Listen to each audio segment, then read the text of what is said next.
a message for the world. Peace talks with Iran are going very well. The Strait of Hormuz could reopen, and in his words, a deal might happen soon. I hear the negotiation itself has gone very well, actually. Very well. Mr. President, It could happen. I mean, if it happens, and it might not happen, who knows? But if it happens, it could happen like over the weekend. Over the weekend, that's what he says. Now, I want you to pause here and remember he has been making similar statements for months. As the old saying goes, repeat a claim enough and it starts sounding like a fact. The question is, does repetition create reality or just the illusion of it? Because here's the thing with Trump's optimism, it seems Iran did not get the memo. Tehran says there has been no tangible progress in negotiations. Iranian negotiators reportedly went silent entirely because of Israeli strikes on Lebanon. Now, to be fair, indirect talks have made some movement. Both sides are reportedly fussing over the wording of a preliminary memorandum of understanding. But a full-scale historic agreement that permanently ends Iran's nuclear ambitions and reopens the Strait of Hormuz, that is, at least for now, just another West Asian mirage. Beautiful from a distance, nothing when you reach it. And there is a financial standoff that has turned into the sticking point. Iran wants its money.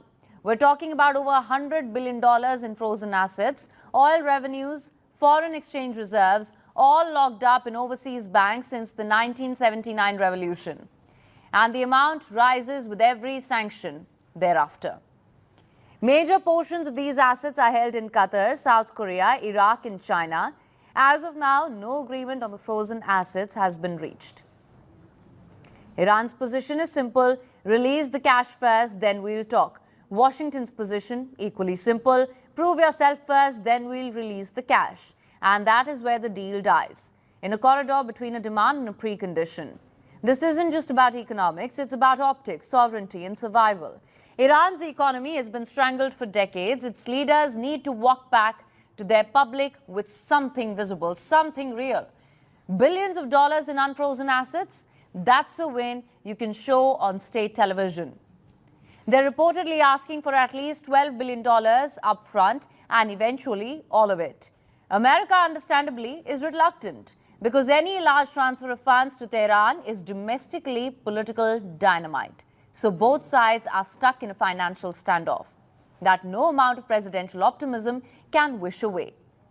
You must be thinking now, wasn't uranium the sticking point in the peace talks? Yes, it was, and it still is, just not as much as it was before.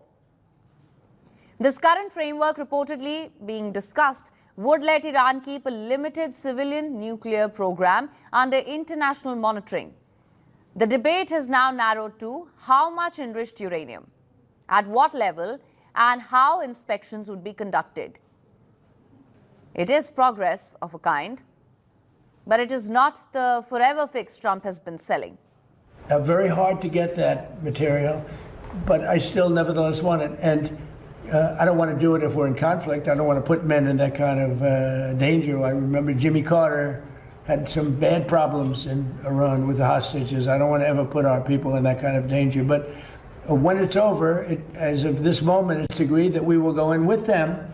We will get it and we will destroy it. It will be destroyed. Then there's the ceasefire, if it even deserves that name. Yesterday, an Indian national was killed in an Iranian attack on Kuwait's international airport. The attack sparked a massive fire at this airport.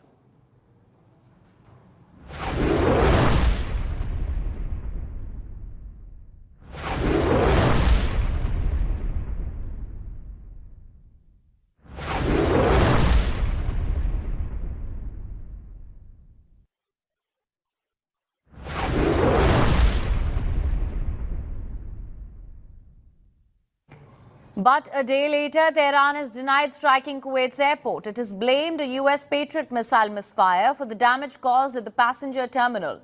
The US Central Command has rejected the claim as false. It says Iran has launched a deliberate, calculated and unjustified attack on a civilian airport. There's also the Sea of Oman dispute. The Iranian Navy targeted a US military vessel.